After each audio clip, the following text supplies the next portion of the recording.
तो आज हम डिस्कस करने जा रहे हैं लोकसभा और राज्यसभा के बारे में कि लोकसभा क्या होती है, राज्यसभा क्या होती है। उसी के साथ हम डिस्कस करेंगे कि संसद क्या है और सांसद क्या है। तो हम अंतर समझेंगे संसद और सांसद में, हम अंतर समझेंगे राज्यसभा में और लोकसभा में, उनके लिए क्या योग्यता होना चाहिए, सांसद के लिए क्या योग्यता होना चाहिए और लोकसभा के सांसद और राज्यसभा के लिए अलग अलग क्या क्या योग्यताएं हैं, वो सारा अपन डिस्कस करेंगे। तो सबसे पहले हम बात करेंगे संसद के बारे में। अब संसद के बारे में अगर हम बात करें तो संसद को समझना ज्यादा जरूरी है, उसके बाद हम संसद के बाद समझेंगे सांसद। तो संसद और सांसद में क्या अंतर है सबसे पहले डिस्कस करते हैं। तो संसद और सांसद में अंतर ये कि संसद एक सदन है जहां पर लोकसभा और राज्यसभा दोनों होती है और वहां पर बैठने वाले जो सदस्य होते हैं उनको हम सांसद कहते हैं। तो सांसद बैठने वाले सदस्यों को कहते हैं और संसद उस हाउस को कहते हैं जिसमें लोकसभा, राज्यसभा और राष्ट्रपति तीनों मिलकर उसको बनाते हैं। तो सबसे पहले अगर अपन बात करें कि संसद किस किस से मिलकर बनती है, तो संसद तीन चीजों से मिलकर बनती है। इसमें एक चीज तो आती है राष्ट्रपति, और राष्ट्रपति के बाद में अगर अपन बात करें तो एक होती है लोकसभा और एक होती है राज्यसभा। अब लोकसभा और राज्यसभा,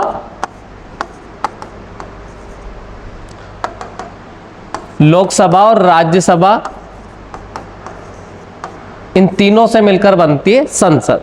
अब संसद में जो बैठने वाले लोकसभा और राज्यसभा के जो सदस्य होते हैं इनको अपन कहते हैं सांसद।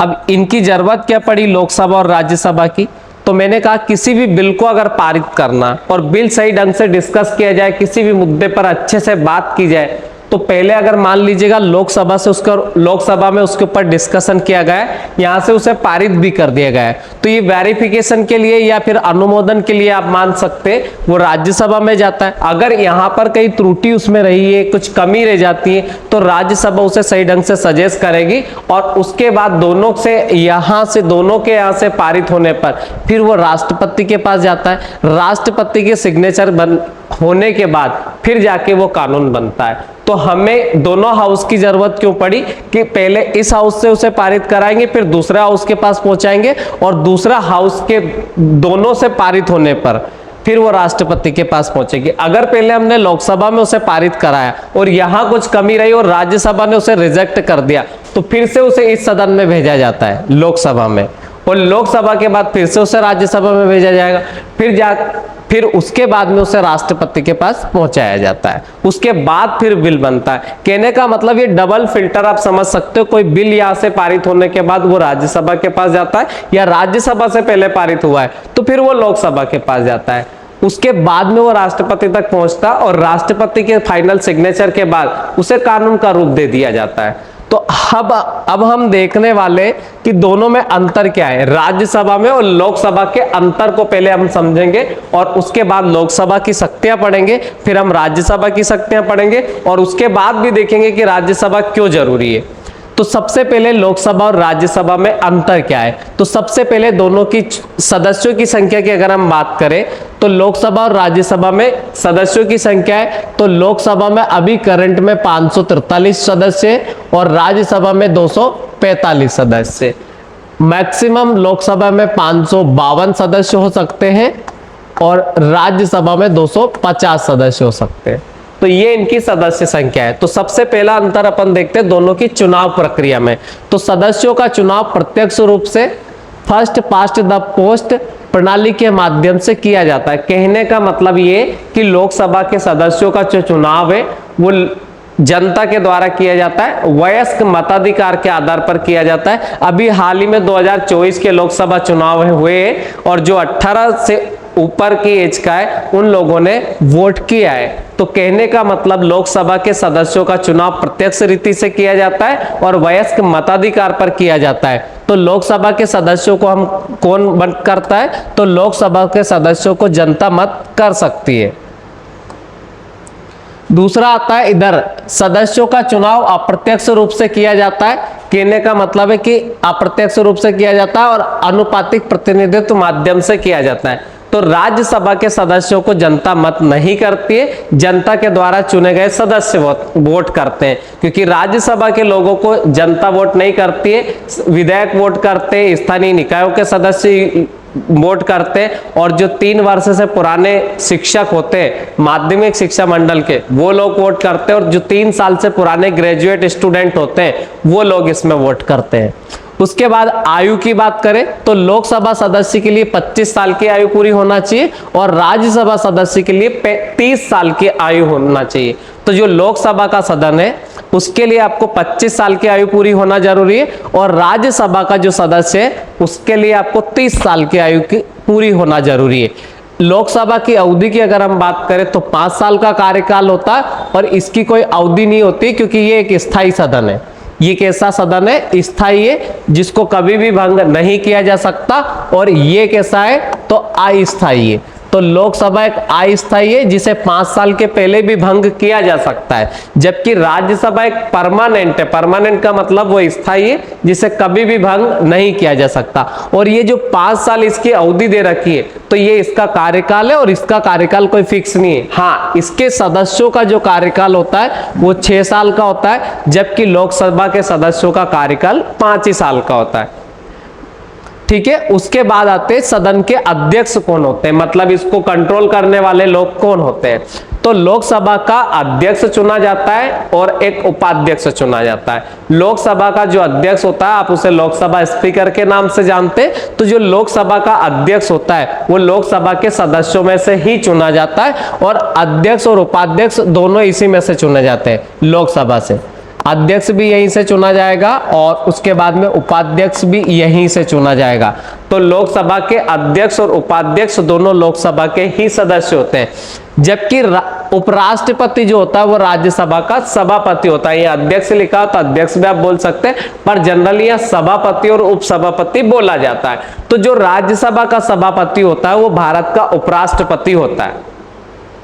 कहां का उपराष्ट्रपति होता है? भारत का उपराष्ट्रपति होता है, जबकि वो राज्यसभा का सदस्य नहीं होता है, फिर भी उस सदन का प्रमुख होता है। जबकि लोकसभा का जो प्रमुख होता है वो लोकसभा का सदस्य होना जरूरी है। तो राज्यसभा का जो प्रमुख होता है वो राज्यसभा का सदस्य नहीं होता है, फिर भी वो राज्यसभा का प्रमुख होता है, और वो होता है भारत के उपराष्ट्रपति। और उपसभापति का चुनाव राज्यसभा में से ही किया जाता है। तो ये सदन के अध्यक्ष और उपाध्यक्ष की बात हो गई। तो अध्यक्ष और उपाध्यक्ष अपन लोकसभा में बोलते हैं, और राज्यसभा में इन्हें बोला जाता है सभापति और उपसभापति। अब संगठन कितने लोगों से मिलकर ये बना है, तो ये ऑलरेडी मैंने बता दिया है कि यह 550 जो दे रखा है, इसमें 2 एंग्लो इंडियन उन्होंने ऐड नहीं करा है। तो ये 2 एंग्लो इंडियन को जोड़ने के बाद में ये 550 से 552 मैक्सिमम हो जाएगा, जिसमें से 530 सदस्य कहां से चुने जाते हैं, तो 530 सदस्य चुने जाएंगे आपके राज्यों से, और 20 सदस्य यहां से चुने जाएंगे केंद्र शासित प्रदेशों से। अब बात करते उस स्थिति में, अभी करंट में 552 नहीं है, 552 अधिकतम हो सकते हैं। अभी करंट में कितने सदस्य लोकसभा में, तो 543 है, जिसमें से 530 सदस्य लोकसभा में राज्यों से है, और 13 सदस्य यूनियन टेरिटरी से। अब ये 543 है। आर्टिकल 331 के अनुसार, संविधान के आर्टिकल 331 के अनुसार 2 एंग्लो इंडियन का मनोनयन राष्ट्रपति लोकसभा में कर सकता था, पर अमेंडमेंट 104 के अनुसार अभी उनको हटा दिया गया, तो 2 एंग्लो इंडियन का मनोनयन नहीं किया जाता है। वो एंग्लो इंडियन क्या होते हैं वो अपन बाद में देखेंगे, बस अभी इतना आपको याद रखना है। जबकि राज्यसभा की बात करें तो 250 सदस्य होते हैं, इनमें से 238 राज्यों से चुने जाते हैं, और 12 सदस्यों का मनोनयन राष्ट्रपति स्वयं करता है। अब 12 सदस्य कौन होते हैं जिनका मनोनयन राष्ट्रपति करता है, तो राष्ट्रपति 12 सदस्यों का मनोनयन करता है जो शिक्षा से, समाज सेवा से, विज्ञान से, कला या खेल आदि क्षेत्रों से चुने जाते हैं। ठीक है, शिक्षा, समाज सेवा, विज्ञान, खेल आदि क्षेत्रों से 12 सदस्यों का मनोनयन राष्ट्रपति अपने मन से कर सकता है। तो ये सदस्य क्या करेंगे कि जब ये राज्यसभा में जाकर बैठेंगे, क्योंकि खुद चुनाव लड़कर जीत नहीं सकते, उन सदस्यों को यहाँ से जनरली चुन दिया जाता है। तो 12 सदस्य जब ऐसे चुने जाएंगे तो अब जो आदमी शिक्षा से संबंधित है वो शिक्षा के मुद्दे पे डिबेट कर सकता है, राज्यसभा में ऐसे सवाल उठा सकता है। तो तो इसलिए राज्यसभा में इन 12 क्षेत्रों से मतलब इन 12 सदस्यों का चुना जा सकता है। अब बात करते हैं निर्वाचक मंडल जो होता है, तो इसमें 18 वर्ष से अधिक आयु का कोई भी नागरिक मतदान कर सकता है जिसका नाम वोटिंग लिस्ट के अंतर्गत आता है। और यहां दे रखा है केवल राज्य विधानसभा और विधानसभा वाले केंद्र शासित प्रदेशों के सदस्य ही मतदान कर सकते हैं।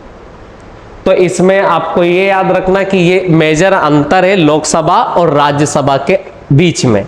अब संविधान में अगर बात करें तो लोकसभा में, संविधान में अगर अपन बात करें तो यहाँ पर जो वर्णन दे रखा है लोकसभा और राज्यसभा का, तो आर्टिकल 80 के अंतर्गत यहाँ दे रखा है आपको राज्यसभा और आर्टिकल 81 के अंतर्गत दे रखा है लोकसभा। तो संविधान के आर्टिकल 80 में आपको राज्यसभा मिलेगी और आर्टिकल 81 में हम पढ़ेंगे लोकसभा के बारे में। अब चलते आगे। अब लोकसभा और राज्यसभा की शक्तियां क्या है, तो अभी हम उन शक्तियों की बात करेंगे जो लोकसभा की भी शक्ति और राज्यसभा दोनों में समान रूप से, मतलब ये पावर लोकसभा के पास भी है और ये पावर राज्यसभा के पास भी है। तो सबसे पहले अपन देखेंगे कि ये जो निम्नलिखित मामले, इन मामलों में लोकसभा और राज्यसभा के पास समान पावर है। क्योंकि तो सबसे पहले साधारण विधेयक, संविधान संशोधन विधेयक तथा भारत की संचित निधि से वे वाले वित्तीय विधेयकों का प्रस्तुतिकरण एवं पारित करना, ये लोकसभा में भी होता है और ये राज्यसभा में भी होता है। दूसरा है राष्ट्रपति का चुनाव और महाभियोग। तो राष्ट्रपति का जो चुनाव और महाभियोग वाला जो प्रोसेस है वो लोकसभा में भी होता है और राज्यसभा में भी भाग होता है। अगला है सुप्रीम कोर्ट और हाई कोर्ट और मुख्य न्यायाधीश और अन्य न्यायाधीश तथा चुनाव आयोग और सीएजी को हटाने का जो प्रोसेस है और राष्ट्रपति को सिफारिश करना होता है, वो दोनों जगह होता है। राष्ट्रपति द्वारा अध्यादेश को मंजूरी देना, तीनों प्रकार की इमरजेंसी, आपको पता होगा 3 प्रकार की इमरजेंसी होती है। एक तो होता है आपका राष्ट्रीय आपातकाल, दूसरा होता है राज्य आपातकाल जिसे राष्ट्रपति के नाम से ज्यादातर जानते हैं, और तीसरा होता है वित्तीय आपातकाल। वो दोनों जगह की सहमति से ही होता है, लोकसभा और राज्यसभा। उसके बाद है प्रधानमंत्री सहित अन्य मंत्रियों की नियुक्ति। अब इस चीज को भी समझ सकते हैं कि जो प्रधानमंत्री चुना जाता है वो लोकसभा का सदस्य भी हो सकता है और राज्यसभा का सदस्य भी हो सकता है। जो मंत्री चुने जाते हैं वो लोकसभा के सदस्य भी हो सकते हैं और राज्यसभा के सदस्य भी हो सकते हैं। पर प्रधानमंत्री उसी पार्टी का चुना जा सकता है। प्रधानमंत्री लोकसभा में बहुमत दल का नेता चुना जाता है, वो राज्यसभा से नहीं होता है। मतलब प्रधानमंत्री तो राज्यसभा लोकसभा दोनों से हो सकता है, पर जिसको मेजोरिटी लोकसभा में मिली है उनकी पार्टी के सदस्य को ही चुना जा सकता है। जैसे अगर हम बात करें लोकसभा चुनाव 2024 की, तो 2024 में एनडीए को बहुमत मिला है। तो अभी जो एनडीए के सदस्य प्रधानमंत्री नरेंद्र मोदी जो चुने गए, वो इसलिए चुने गए क्योंकि जो बीजेपी है या एनडीए है, इनको लोकसभा में बहुमत मिला है। अगर किसी पार्टी को लोकसभा में बहुमत नहीं और राज्यसभा में बहुमत है, तो राज्यसभा के बहुमत से कोई फर्क नहीं पड़ेगा। यहाँ पर प्रधानमंत्री चुनने में सिर्फ लोकसभा के बहुमत से फर्क पड़ता है। जैसे 2014 की बात करें तो 2014 में भी लोकसभा में प्रधानमंत्री प्रधानमंत्री नरेंद्र मोदी की जो पार्टी बीजेपी है उनको बहुमत था, तो वही बने थे। 19 में भी वो बने क्योंकि उनकी पार्टी को बहुमत था। 24 में भी वो बने। जबकि इसके पहले 2009 में बात करें, 4 में बात करें तो यूपीए को बहुमत था। यूपीए का मतलब होता है कांग्रेस ग्रुप का बहुमत था। तो फिर उस टाइम पर प्रधानमंत्री मनमोहन सिंह चुने गए थे। तो ये चीज आपको याद रखना बस। वित्त आयोग हुआ, यूपीएससी हुआ, सीएजी हुआ, इन संवैधानिक निकायों पर इनकी रिपोर्टों पर चर्चा करना, वो लोकसभा का भी शक्ति है और वो राज्यसभा की भी शक्ति है। सर्वोच्च न्यायालय मतलब सुप्रीम कोर्ट और यूपीएससी के अधिकार क्षेत्र का विस्तार करना, ये दोनों का पावर है, ये दोनों मिलकर कर सकती है। तो ये वो पावर अपन ने पढ़ी, ये वो शक्तियां पढ़ी जो लोकसभा और राज्यसभा दोनों के बारे में है। कि लोकसभा की जो विशेष शक्तियां ये केवल लोकसभा के पास ही है, ये राज्यसभा के पास में नहीं है। सबसे पहले दे रखा है जो धन विधेयक है, तो धन विधेयक केवल लोकसभा में ही प्रस्तुत किया जा सकता है, राज्यसभा में नहीं। मतलब धन विधेयक ऐसे विधेयक को कहते हैं जो विधेयक रुपए से रिलेटेड हो, पैसों से रिलेटेड हो जैसे कि टैक्स वाले बिल हो गए, या फिर आप बजट वाला समझ लीजिएगा, तो बजट भी एक धन विधेयक होता है, तो वो सिर्फ लोकसभा में पारित होता है, राज्यसभा में पारित नहीं होता है। राज्यसभा में केवल उसे अनुमोदन के लिए भेजा जाता है। उसके बाद में देखेंगे अगला, कोई विशेष विधेयक या धन विधेयक है या नहीं, इसका निर्णय भी अंतिम अधिकार लोकसभा में ही निहित होता है और उसका निर्धारण लोकसभा अध्यक्ष करता है। उसके बाद है राज्यसभा किसी धन विधेयक या को संशोधित या अस्वीकार नहीं कर सकती है और उसे 14 दिन के भीतर लोकसभा को वापस लौटाना होता है। कहने का मतलब अगर कोई लोकसभा से धन विधेयक पारित होकर आया है राज्यसभा में अनुमोदन के लिए, तो 14 दिन के भीतर या तो उसे अनुमोदित करना होता है या फिर उसे संशोधन के साथ लौटाना होता है। अब ये डिपेंड करता है लोकसभा के ऊपर कि वो उसे संशोधित मानती है या नहीं मानती है। अगला चलते हैं कि लोकसभा या राज्यसभा किसी भी सिफारिश को स्वीकार या अस्वीकार कर सकती है। दोनों ही मामले में धन विधेयक को दोनों सदनों में पारित माना जाता है। अगला है एक वित्तीय विधेयक। आर्टिकल 110 के अनुसार यहां दे रखा है, आर्टिकल 110 के विषय शामिल ना हो, केवल लोकसभा में ही प्रस्तुत किया जाता है, राज्यसभा में नहीं। तो ये मैं ऑलरेडी बता दिया है मैं आपको। अगला है लोकसभा का अध्यक्ष दोनों सदनों की संयुक्त बैठक की अध्यक्षता कर सकता है। तो ये जो लोकसभा का अध्यक्ष होता है, जिसे अपन लोकसभा स्पीकर भी कहते हैं, दोनों सदनों की जो संयुक्त बैठक होती है आर्टिकल 108 के अनुसार, उसमें दोनों सदनों की अध्यक्षता कर सकता है। राज्यसभा केवल बजट पर चर्चा कर सकती है, लेकिन अनुदान मांगों पर मतदान नहीं कर सकती। अगला है राष्ट्रीय आपातकाल को समाप्त करने का प्रस्ताव केवल लोकसभा में पारित किया जाता है, राज्यसभा में नहीं। ये बहुत इंपॉर्टेंट है कि राष्ट्रीय आपातकाल को अगर समाप्त करना है तो उसके ऊपर जो प्रस्ताव लाया जाता है वो सिर्फ लोकसभा में लाया जाता है, राज्यसभा में नहीं। अगला है राज्यसभा अविश्वास प्रस्ताव पारित करके मंत्रिपरिषद को हटा नहीं सकती। ऐसा इसलिए है क्योंकि मंत्रिपरिषद सामूहिक रूप से केवल लोकसभा के प्रति उत्तरदायी होती है।